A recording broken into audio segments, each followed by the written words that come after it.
What's up, guys? Welcome to Roensch Capital Charts. Today we're taking a look at Palantir stock, ticker symbol PLTR, on a variety of time frames in anticipation of the next trading day, Tuesday, May 14th.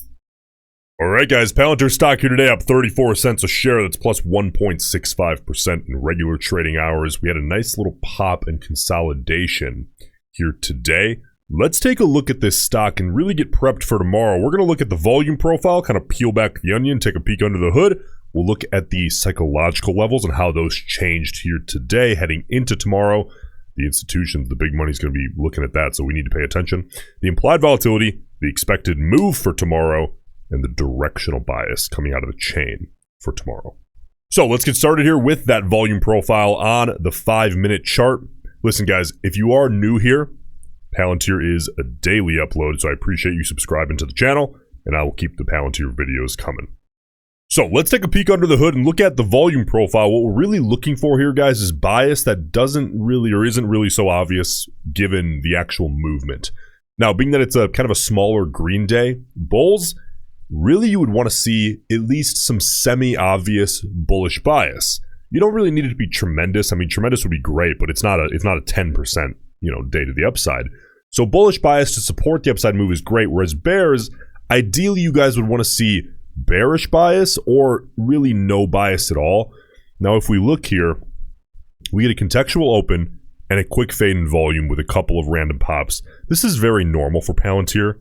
There's really nothing out of the ordinary at all. We see some green pops. Oh man, it's really hard to justify assigning any bias to these small little pops that don't get tremendously out of context with a lot of consecutive bars.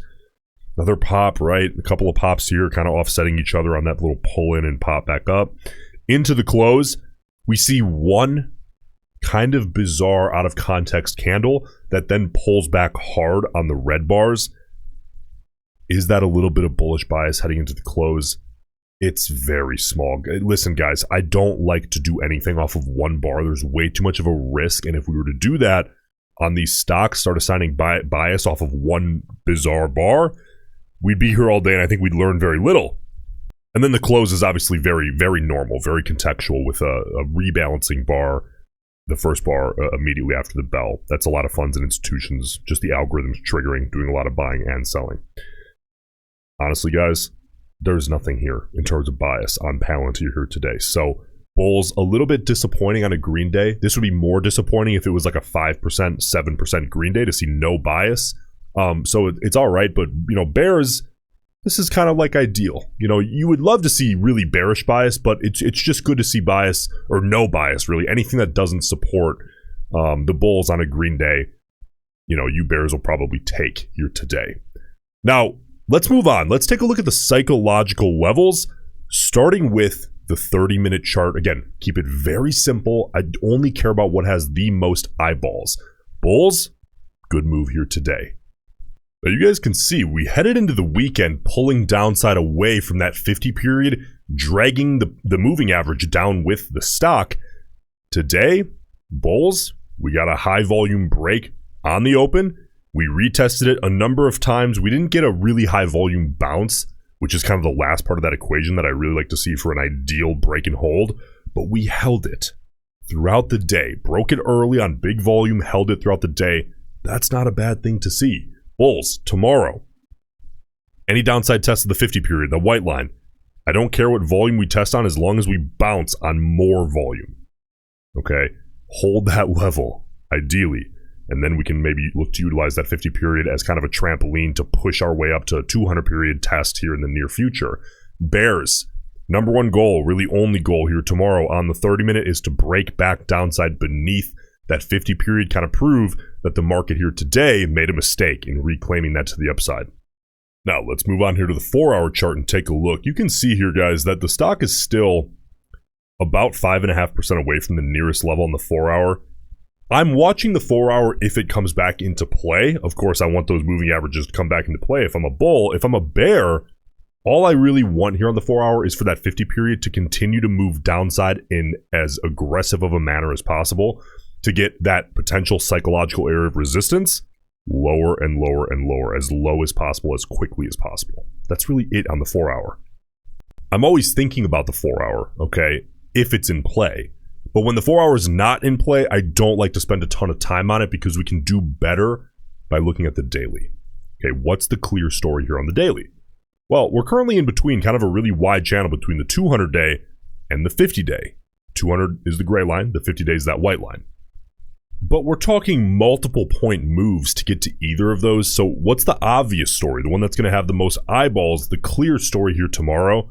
Well, guys, in the price range that Palantir is in, like the $20 price range, I'm not afraid to look at every single whole dollar as a potential psychological area. It makes sense to do so, right?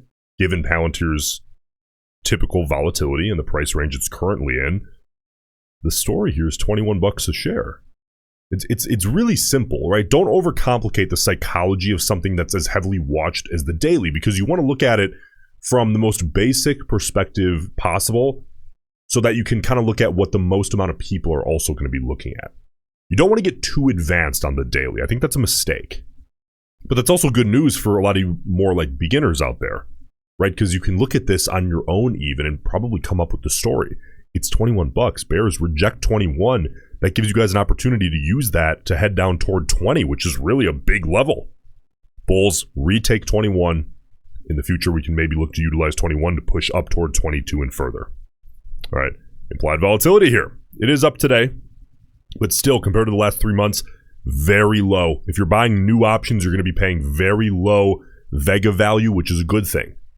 Okay, if you're looking to sell options to maybe farm some premium, probably not the best time to do so right now. Now, let's take a look at the expected move here for tomorrow, which is going to take a little bit of doing to get because we don't have daily expirations. The next expiration we have on Palantir is, of course, going to be Friday.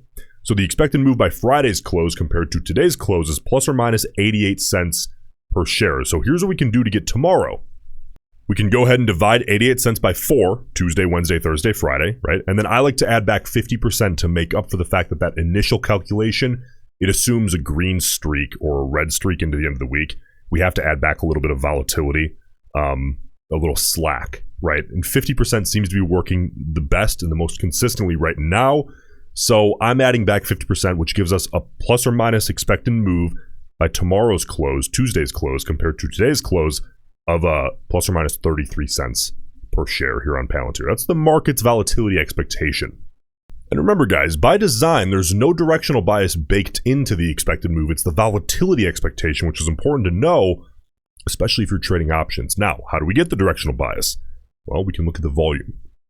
Just under 320,000 contracts traded today, 233,000 calls, 85,000 puts. Pretty heavy bullish bias on the overall. Now, if we break that down by the time frame, right, the short-term speculators, by looking at that 0 to 20 delta range, it's heavy. 105,000 calls, 23,000 puts. Heavy bullish bias out of the short-term speculators today as well. Now, understand, guys, this is one factor. And the options traders, they can, of course, be wrong.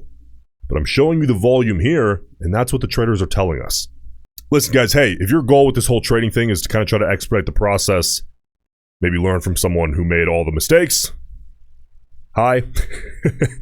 That's what I originally made the private community for over 3 years ago. You guys can take a look at joining that at the link in the pinned comment.